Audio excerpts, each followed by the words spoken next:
Hello সবাইকে, আমার জি Bangla official চ্যানেলে স্বাগতম। আমি আশা করি সবার একটি দুর্দান্ত দিন কাটছে।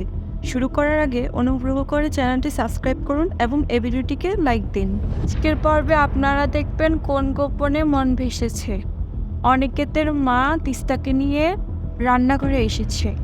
উনি তিস্তাকে বলল, তুমি নিজের মতো গুছিয়ে এখানে রান্না করো। তারপর শঙ্করদা বলে একটা লোককে ডাক দিল, দিয়ে বলছি দিদি যা যা লাগবে দিদিকে সব দিবে, সব দাও, সব দিয়ে সাহায্য করো তাকে, আলুর দম রান্না করবে। এদিকে শ্যামলী ভাবছে, আগের বারের মতো আলুর দম রান্না করলে তো চলবে না, যদি সেম রান্না করি তাহলে তো সন্দেহ করবে, অন্যরকম কিছু করতে হবে। তখন শ্যামলী ভাবতে লাগলো অন্যরকম রেসিপি। শ্যামলীকে ভাবতে দেখে রোহিণী বলল, তিস্তা তুমি কি ভাবছো? তোমার কি টেনশন হচ্ছে? অনিকেতের মা বলল, কি তিস্তা টেনশন করছো নাকি তুমি? শ্যামলী বলল, না না টেনশন না, আসলে ভাবছিলাম কি কিভাবে রান্না করব, অন্যরকম কি করে বানানো যায়। শ্যামলী আলুর দম রান্না শুরু করলো। রান্না শেষ করে একটা বাটিতে নিয়ে রোহিণীকে দিল। ভিনি আর অনিকেতের মা আলুর দম টেস্ট করলো। তারা আলুর দম খেয়ে বলল, খুব ভালো হয়েছে গো। ভিনি অনিকেতের মাকে একটু দূরে সরিয়ে বলল, মা শোনো, দেখো শি ইজ সো এলিগেন্ট মা, অনেক ঘরোয়া, দেখো কি সুন্দর গুছিয়ে রান্না করেছে। অনিকেতের মা বলল, আমার প্রথম দিক থেকে তিস্তাকে এত ভালো লেগেছে না, আমার অনির পাশে ওকে কি ভালো মানাবে বলতো। ওই শ্যামলী আর কয়দিন ভালো ভালো বিদায় হলে আমি তিস্তার পিসমশাই পিসির সাথে কথা বলবো। এদিকে শ্যামলী ভাবছে, দেখেছ ওয়াইশ্বর ম্যাডাম মধ্যে কিভাবে তিস্তা তিস্তা ভাবছে, কি আছে তিস্তার মধ্যে যে শ্যামলের মধ্যে নেই। শ্যামলী না থাকলে এই তিস্তা হতো। আমার আর ভালো লাগে না সবাই মিলে তিস্তা তিস্তা তিস্তা।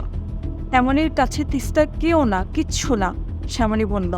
তারপর অনিকেতের মা আলুর দমের বাটিটা নিয়ে বাহিরে আসলো, অনিকেতের বাবাকে খাওয়ালো। ওনারা তো সবাই খুশি শ্যামলীর রান্না খেয়ে। তখন বলল শ্যামলী যে আপনাদের একটু সাবধানে থাকা উচিত, বিপদ কখন আসতে পারে টেরও পাবেন না, বিপদ আপনাদের চারপাশে ঘুরতেছে। অনিকেত বলল, মানে আপনি তো কিছু একটা বলতে চেয়েছিলেন, শোনা পড়লো না, কি হয়েছিল? অনিকেতের মা বলল, আমাদের ক্ষতি চাইছে, তুমি কি করে জানলে তিস্তা? তিস্তা বলল, আসলে আমি যখন এখানে আসার জন্য বের হয়েছিলাম তখন কিছু গুন্ডা আমাকে কিডন্যাপ করতে চেয়েছিল। ওরা কিন্তু নিজের মুখে বলেছে ওদেরকে ভাড়া করে পাঠিয়েছে যাতে আমি এখানে আসতে না পারি। অনিকেতের মা বলল, এসব তুমি কি বলছো তিস্তা, কি সর্বনাশ। অনিকেতের মা বলল, ভাগ্যিস তুমি পালাতে ফেলেছিলে। অনিকেতের মা বলল, অনেক তোর কে এমন শত্রু আছে এরকম মারাত্মক ঘটাচ্ছে? অনিকেত বলল, বাবা ভেবে দেখো, যবে থেকে আমি গেট বেঙ্গলের দায়িত্ব নিয়েছি তবে থেকে একটা বিপদ না একটা বিপদ আমাদের পিছিয়ে লেগে আছে। মানে কি সত্যি কেউ চায় না যে আমি এই গেট বেঙ্গলের ক্যাটারিংয়ের ভাগ নিই? বাবা মনে আছে শ্যামলী কিন্তু কথা বলেছিল। অনিকেতের বাবা বলল, মনে আছে। অনিকেতের বাবা বলল, কিন্তু এমন কি হতে পারে আমাদের ক্ষতি চায়? অনিকেত বলল, বাবা আমাদের কিন্তু এবার কোনো পুলিশের সাহায্য নেওয়া উচিত। অনিকেতের মা বলল, ও একদম ঠিক বলছেন। অরুণ বলল, অনি তুই সহজ জিনিসকে কেন সহজভাবে নিচ্ছিস না, পুলিশকে ইনভলভ করে কেন এত ষড়যন্ত্র করছিস? যাই যাচ্ছে এটা কে করেছে? শ্যামলী আবার কে? মানে শ্যামলীকে আবার ফাঁসিয়ে দিয়েছে। অনিকেত বলল, কি বলছিস এসব? ঘুন্ডা টুন্ডা ভাড়া করে কিডন্যাপ এসব শ্যামলীর পক্ষে সম্ভব না। তৃষা বলল, না না দাদাভাই, শ্যামলী কি করতে পারে না পারে সেটা আমরা জানি, আর তাছাড়া শ্যামলীকে তিস্তাকে হিংসা করে সেটা তো আমাদের কাছে জানা কিছু নয়। এদিকে শ্যামলী ভাবছে, এই দুজন হচ্ছে সব থেকে বড় গন্ডগোলের। কেমন ধুম করে শ্যামলীর উপর দোষ চাপিয়ে দিল। অনিকেত বলতেছে, আর কত নিচে নামবেন উনি, আর কি কি করবেন উনি? অনিকেত বলল, Teesta I am sorry. Aniket তিস্তাকে বলল, সে এখন এখান থেকে চলে যাচ্ছে, সাবধানে বাড়ি যাবেন। তা বলল, আমি বাড়ি যাব, ঋষি খুব চিন্তা করছেন। অনিকেতের মা বলল, আমার উপর দিয়ে আজ এত কিছু গেছে, তুমি এই আগে বললে না কেন? তুমি আমাকে আগে বলবে তো, তাহলে আমি তোমাকে আলুর দম বানাতে বারণ করতাম তিস্তা। পর অনিকেতের মা বলল, সাবধানে যেও তিস্তা। দীপ বলল, বড় মামি আমি ওকে ড্রপ করে দিচ্ছি। অনিকেতের মা বলল, সাবধানে নিয়ে যাও ওকে। এদিকে অরুণ বলছে তৃষাকে, খেলাটা কেমন ঘুরিয়ে দিলাম বলো তো, উল্টো শ্যামলী ফেসে গেল। তৃষা বলল, দারুণ, I am so proud of you.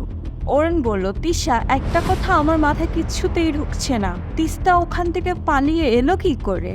আমি বলছি না অরুণাবাবু, সামথিং ইজ ডেফিনেটলি রং। খুব গোলমাল কিছু একটা আছে। মিস তিস্তা মিত্র, আজ থেকে তুমি আমার প্রতি মুহূর্তে নজরে নজরে থাকবে।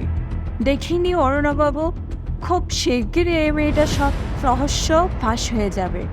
এদিকে শ্যামলী বলল, প্রদীপ দাদা, শিগগিরই গাড়িটা চালাও, খুব তাড়াতাড়ি বাড়ি পৌঁছাতে হবে। শ্যামলী অনিকেতকে কল দিল। অনিকেত বলল, কোথায় আপনি? শ্যামলী বলল, আমি এখন গাড়িতে আসছি। শ্যামলী বলল, স্যার আমি বাড়িতে রান্না করতে করতে ক্লান্ত হয়ে গিয়েছিলাম, তাই এখন বাড়িতে চলে এসেছি। অনিকেত বলল, আমি আসছি বাড়িতে, বাড়ি এসে কথা হচ্ছে। তো বলল, তুই কি পাগল শ্যামলী দি, তুই এখন বাড়ি যাবি? ঝাড়ের উপর থাকবি, তুই এখন বাড়ি যেতে হবে না।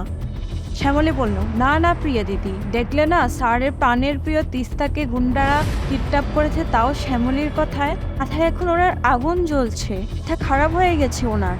এখন হোটেলে গিয়ে যদি আমাকে না পায় আরও অস্থির হয়ে যাবে। থেকে বলে দিলাম বাড়িতে যাচ্ছি, বাড়িতে এসে রয়েস হয়ে আমাকে বকবেন, আমাকে যা তা বলবেন, তাও অনেক ভালো। এমনি তো শ্যামলীর ভাগ্যে গালমন্দ ছাড়া আর কিছুই লেখা নেই। প্রদীপ বলল, সত্যি শ্যামলী, তোমার সাইকোলজিটা না আমি ঠিক বুঝতে পারি না। প্রিয়া বলল, ছেলেরা যদি মেয়েদের সাইকোলজি বুঝতো তাহলে লাইফটা অনেক সোজা হয়ে যেত। প্রদীপ বলল, হয়ে গেল, এখন দুটো মেয়ের সাইকোলজি বুঝতে হবে। না না থাক, লাগবে না। শ্যামলী অনিকেতের ঘরের সামনে আসলো আর মনে মনে ভাবতেছে, আজকে আমার কপালে আছে, কিন্তু অকারণে কোনো কথা শোনালে আমিও চুপ করে শুনবো না, শ্যামলী মনে মনে ভাবলো। শ্যামলী রুমে ঢুকে অনিকেতের সামনে দাঁড়ানো। হলো, আপনি আমায় খুঁজছিলেন স্যার? অনিকেত বলল, কোথায় গিয়েছিলেন আপনি? শ্যামলী বলল, বললাম তো হোটেলে গিয়েছিলাম। আপনার সঙ্গে দাঁড়িয়ে দাঁড়িয়ে ওভাবে কাজ করলে বুঝতেন কত কষ্ট হয়। আমার খুব ক্লান্ত লাগছিল, তাই ঘুমিয়ে পড়েছিলাম। অনিকেত বলল, এতই যদি কষ্ট হয় তাহলে কোনো কিছুর দায়িত্ব কেন নেন? শ্যামলী বলল, মানে আপনারা বিপদে পড়েছিলেন, তাই জন্যই তো গেলাম। অনিকেত বলল, আচ্ছা, আমরা বিপদে পড়েছি তাই আপনি গিয়েছিলেন। অনিকেত বলল, কোনো কিছু শুরু করলে সেটা শেষ করতে হয়, তা আপনি জানেন নিশ্চয়ই। আপনি এটাই বোঝাতে চেয়েছেন আপনি আমাদেরকে সাহায্য করে নিজেকে মহান করে ফেলেছেন। হয়তো এটাও জানতেন এমন কিছু ঘটনা ঘটতে পারে, সেটার ব্যবস্থাও করে দিয়ে গেলেন। আপনি কি জানেন আলুর দাম কম পড়েছিল? অনিকেত বলল। শ্যামলী বলল, হ্যাঁ, প্রিয়া দিদি আমাকে ফোন করে বলেছিল। শ্যামলী বলল, দেখুন স্যার, আমার দায়িত্ব ছিল 250 জনের জন্য আলুর দম রান্না করা, সেটা আমি করে দিয়েছি। আপনারা আমার থেকে সাহায্য চেয়েছিলেন, সেটাও আমি করে দিয়েছি। আমার কাজ শেষ হয়ে গিয়েছে, তাই আমি চলে এসেছি। কেউ যদি ভালো রান্না হয়েছে বলে বেশি বেশি আলুর দম খায়, সেটা কি আমার দোষ? অনিকেত বলল, অফকোর্স আপনারই দোষ। কোনো কাজ শুরু করলে সেটা শেষ করতে হয়, সেটা আপনি জানেন না? কমন সেন্সের অভাব। তার অনুমতি নিয়ে আপনি ওইখান থেকে বেরিয়েছিলেন। শ্যামলী বলল, স্যার আমি অনুমতি কেন নেব? আমি তো আপনাদের কোম্পানিতে কাজ করি না। আমার উপরে 250 লোকের জন্য আলুর দম রান্না করার দায়িত্ব ছিল, আমি সেটা রান্না করে দিয়ে চলে এসেছি, সিম্পল। দায়িত্ব আমি পূর্ণ করেছি, আমার কাজ হয়ে গেছে, তাই আমি চলে এসেছি। বলে এই শ্যামলী চলে যেতে লাগলে অনিকেত বলল, এই শুনুন, দাঁড়ান, শেষবারের মতো জিজ্ঞেস করছি আপনাকে, কোথায় গিয়েছিলেন বলুন আপনি। শ্যামলী বলল, ইতিমধ্যে আমি অনেকবার বলে ফেলেছি স্যার, আমি হোটেলে ছিলাম। অনিকেত বলল, আপনি হোটেলে ছিলেন? আচ্ছা বেশ। অনিকেত বলল, এই যে আপনি সারাদিন বলেন আপনার কবিতা গান এই সমস্ত কিছু আপনার অনেক ভালো লাগে, এখানেই গান হয় কবিতা হয়, আপনার সেখানেই চলে যান, এখানেই কোনো সমস্যা হয় সেখানেই আপনার উপস্থিত ঘটে। শ্যামলী বলল, কি হয়েছে স্যার? আমি তো আপনাকে বললাম আমি হোটেলেই ছিলাম, আমি শুধু শুধু বসে বসে কবিতা শুনতে যাব কোন দুঃখে? আর আমি একটা জিনিস বুঝতে পারছি না স্যার, আপনি আমাকে এত জেরা কেন করছেন? অনিকেত বলল, শুনুন, এটা আমি, তাই আমি ভদ্রভাবে জেরা করছি। পুলিশ এত ভদ্রভাবে জেরা করবে না। শ্যামলী বলল, পুলিশ? আপনাকে তো পুলিশে দেওয়া উচিত। বাকি পর্ব দেখতে আমাদের সাথেই থাকুন। ধন্যবাদ। চোখ রাখুন আমাদের জি বাংলা অফিসিয়াল চ্যানেলে। ধন্যবাদ। ভিডিওতে লাইক, কমেন্ট এবং চ্যানেলে সাবস্ক্রাইব করতে ভুলবেন না।